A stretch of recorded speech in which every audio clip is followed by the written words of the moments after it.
सामान्य अध्ययन के सफर जीएस जोड़ी में बहुत बहुत स्वागत है आप सभी का।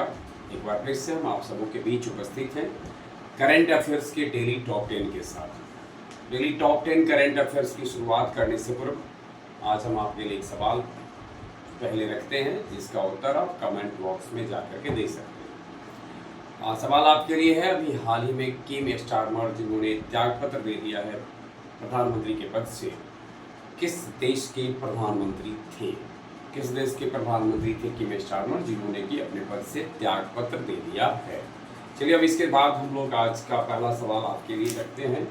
आपके लिए पहला सवाल है आज का, जून 2026 में पहली बार किस भारतीय को फाइनेंशियल एक्शन टास्क फोर्स का उपाध्यक्ष चुना गया है? फाइनेंशियल टास्क फोर्स का उपाध्यक्ष चुने जाने वाले भारतीय कौन है जिनका चयन 2026 में हुआ है? रणधीर जायसवाल, विवेक अग्रवाल, संजय लोहिया, नीलकंठ मिश्रा और सही आंसर है इसका विवेक अग्रवाल। जब हम नजर डालेंगे विवेक अग्रवाल के ऊपर तो विवेक अग्रवाल साहब वरिष्ठ आईएएस अधिकारी हैं जो 2026 से जून 2027 तक, जुलाई 2026 से जून 2027 तक इस पद पर बने रहेंगे। वर्तमान में संस्कृति मंत्रालय में सचिव थे और 2010 से संस्था का भारत पूर्व सदस्य रहा है। पूर्व इसके उपाध्यक्ष गाइस थॉमसन थे, अब नए अध्यक्ष हैं, यूनाइटेड किंगडम से हैं। FATF का मुख्यालय पेरिस में है और इसकी स्थापना 1989 में G7 शिखर सम्मेलन के दौरान किया गया था। तो दूसरा सवाल आपके लिए है, अभी किस देश ने बच्चों की डिजिटल सुरक्षा के लिए सोशल मीडिया इस्तेमाल करने की न्यूनतम उम्र 15 साल तय करने का कार्य किया है और इस तरीके से वो पहला देश बन गया?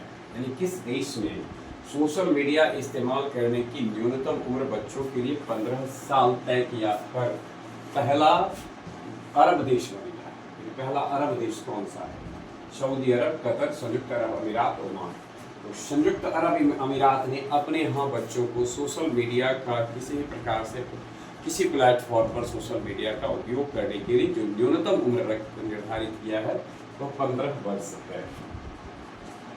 बच्चों को ऑनलाइन खतरों, साइबर बुलिंग और सोशल मीडिया की लत से सुरक्षित रखना है।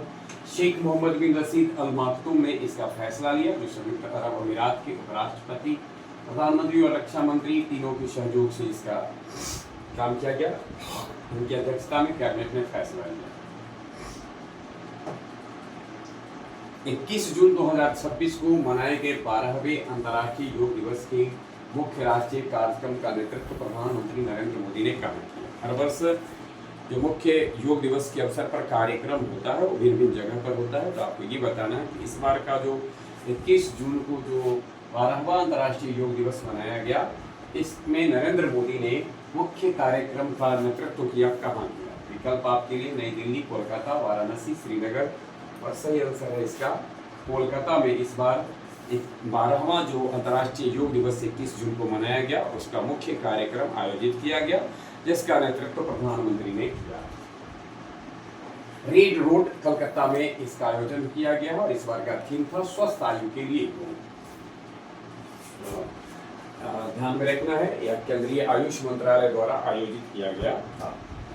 प्रधानमंत्री नरेंद्र मोदी ने 20 जून 2026 को भारत के पहले वाणिज्यिक पैमाने के कोयला से अमोनियम नाइट्रेट प्रोजेक्ट की आधारशिला कहाँ रखी? ध्यान में रखना है कि पहले वाणिज्यिक पैमाने के कोयला से अमोनियम नाइट्रेट बनाने की जो प्रोजेक्ट है उसकी आधारशिला प्रधानमंत्री नरेंद्र मोदी ने 20 जून को हाल ही में रखा है। आपको बताना है कहाँ रखा है? लखनपुर ओडिशा में, धनबाद झारखंड में, सिंगरौली मध्य प्रदेश में, कोरबा छत्तीसगढ़ में और सही आंसर है इसका लखनपुर ओडिशा में प्रधानमंत्री नरेंद्र मोदी के द्वारा इस विशेष प्रोजेक्ट की आधारशिला रखी गई है। लखनपुर झारसुगुड़ा जिला में ओडिशा में पड़ता है, जहां प्रधानमंत्री ने और राष्ट्रपति द्रौपदी मुर्मू ने संयुक्त रूप से इस कार्य को किया है। यानी Bharat coal gasification and chemicals limited, coal India limited और भेल, ये तीनों की एक संयुक्त योजना है जिसमें कि कोयला से इस प्रकार से तैयार किया जाएगा, और जिसका कि हम लोग जिसकी आधारशिला प्रधानमंत्री ने रखी है, भेल भारत हैवी इलेक्ट्रिकल्स लिमिटेड, भेल का फुल फॉर्म। हाल ही में केंद्र सरकार ने किसे राष्ट्रीय सांख्यिकी आयोग का नया अध्यक्ष बनाया है? राष्ट्रीय सांख्यिकी आयोग का नया अध्यक्ष कौन बने हैं? Doctor Vimal Jalan, doctor Saibal Chattopadhyay, doctor K V. Kamath और प्रोफेसर सामिका रवि, और सही आंसर है इसका डॉक्टर सैबल चट्टोपाध्याय बने हैं हाल ही में राष्ट्रीय सांख्यिकी आयोग के नए अध्यक्ष। राष्ट्रीय सांख्यिकी आयोग के नए अध्यक्ष डॉक्टर सैबल चट्टोपाध्याय वर्तमान में Indian institute of management Calcutta के निदेशक थे, अब उनको बना दिया गया है, राष्ट्रीय सांख्यिकी आयोग के अध्यक्ष बना दिया गया है। राष्ट्रीय इसके पूर्व अध्यक्ष थे, पूर्व मतलब राजीव लक्ष्मण करंदीकर, राजीव लक्ष्मण करंदीकर का स्थान लेंगे सैबल चट्टोपाध्याय।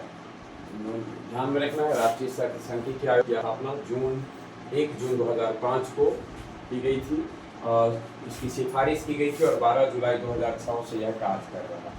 यानी इसको मंजूरी मिल गई थी 1 जून 2005 को, और लेकिन 12 जुलाई 2006 से यह कार्य कर रहा है, और 17 जून 2026 को इसके नए अध्यक्ष के रूप में आज डॉक्टर सैबल चट्टोपाध्याय, जो इस पूर्व Indian institute of management Calcutta के निदेशक थे, और इनका स्थान ग्रहण करेंगे। ध्यान में रखना, पूर्व मतलब इसमें जो जिनके स्थान पर सैबल चट्टोपाध्याय की नियुक्ति हुई, आप है राजीव लक्ष्मण करंदीकर। भारत का पहला centre of design excellence in nuclear engineering कहाँ स्थापित किया जाएगा? भारत का पहला centre of design excellence in nuclear engineering कहाँ स्थापित किया जाएगा? विकल्प आपके IIT Bombay, IIT Madras, IIT Hyderabad, IIT Delhi, और सही आंसर है इसका IIT हैदराबाद। IIT हैदराबाद में centre of design excellence in nuclear engineering स्थापित किया जाएगा, जो भारत में पहला होगा।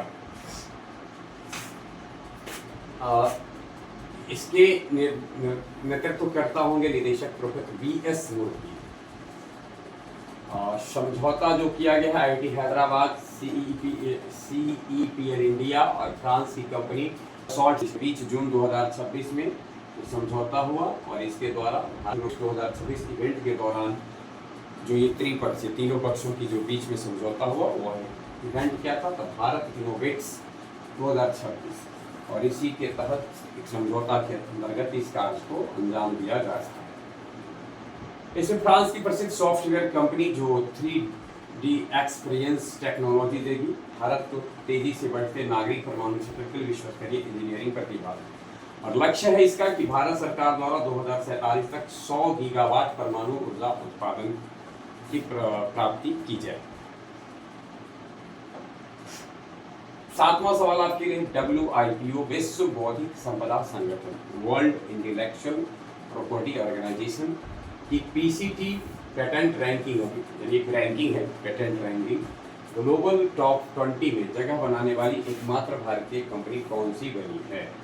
विश्व बौद्धिक संपदा संगठन की जो PCT पेटेंट रैंकिंग है उसमें टॉप 20 में स्थान पाने वाला भारत की कंपनी कौन सी है? Tata consultancy services, Reliance Jio, Infosys, Mahindra and Mahindra, और सही आंसर है इसका रिलायंस जियो। मुकेश अंबानी के रिलायंस जियो ने इस कारनामे को किया है। गौरतलब हो कि विप्रो जिसका की स्थापना 14 जुलाई यानी विश्व बौद्धिक संपदा संगठन जिसकी स्थापना 14 जुलाई 1967 को हुई, और 26 अप्रैल 1970 से अपना यह कार्य कर रहा है। मुख्यालय इसका जेनेवा स्विट्जरलैंड में है। इसके 194 देश वर्तमान में सदस्य हैं। भारत 1975 में ही इसका सदस्य बना था। प्रत्येक वर्ष 26 अप्रैल को विश्व बौद्धिक संपदा दिवस भी मनाया जाता है। यहाँ ध्यान देने योग्य बात है कि रिलायंस ने जियो जो है, यानी रिलायंस की एक इकाई है रिलायंस जियो, रिलायंस इंडस्ट्रीज की, उसमें 2025 की रैंकिंग थी उसकी 340, यानी आप सोचिए ज़रा सा, वर्ष 2025 की रैंकिंग में 320 पैदा, जब वर्ष 2030 लास्ट में उसका 340 था और 320 की छलांग लगा के वह 20वां स्थान पर आ गया। यानी 340 से 320 छलांग लगा करके 20वें स्थान पर पहुंच गई है। अगला सवाल है आपके लिए, औपचारिक क्षेत्र में रोजगार सृजन को बढ़ावा देने के लिए केंद्र सरकार द्वारा शुरू की गई प्रमुख योजना का नाम है, जिसके तहत हाल ही में रुपया 2400 करोड़ के प्रोत्साहन जारी किए गए हैं। पीएम कौशल विकास योजना, पीएम विश्वकर्मा योजना, आत्मनिर्भर भारत रोजगार योजना और पीएम विकसित भारत रोजगार योजना। पीएम विकसित भारत रोजगार योजना के तहत औपचारिक क्षेत्र में रोजगार सृजन को बढ़ावा देने के लिए केंद्र सरकार द्वारा एक विशेष शुरुआत की गई है, जिसमें रुपया 2400 करोड़ तक का प्रोत्साहन राशि मुहैया कराया गया। औपचारिक क्षेत्र में नौकरियों को बढ़ावा देना, कर्मचारी भविष्य निधि संगठन, ये इसके उद्देश्य है। चर्चा का कारण, नई दिल्ली के विज्ञान भवन में डायरेक्ट बेनिफिट ट्रांसफर के माध्यम से इस योजना के तहत 2400 करोड़ की प्रोत्साहन राशि लाभार्थियों को दी गई है। लागू तिथि 1 अगस्त 2025। हाल ही में केंद्रीय पंचायती राज मंत्रालय द्वारा शुरू की गई निर्भय चेतना पहल का मुख्य उद्देश्य क्या है? निर्भय चेतना पहल का मुख्य उद्देश्य क्या है? ग्रामीण क्षेत्रों में डिजिटल साक्षरता, पुरुष निर्वाचित प्रतिनिधियों के लिए को महिला सुरक्षा और लैंगिक समानता के प्रति संवेदनशील बनाना और किसानों को जैविक खेती की ट्रेनिंग देना, पंचायती राज में वित्तीय ऑडिट को पारदर्शी बनाना। सही आंसर है इसका बी, यानी पुरुष निर्वाचित प्रतिनिधियों को महिला सुरक्षा और लैंगिक समानता के प्रति संवेदनशील बनाना। इस अभियान की घोषणा 11 मार्च 2026 को की गई थी। प्रशिक्षण कार्यक्रम 17 जून से 19 जून 2026 के बीच में हुआ और केंद्रीय कैबिनेट मंत्री श्री राजीव रंजन सिंह उर्फ ललन सिंह ने इसको शुभारंभ किया है।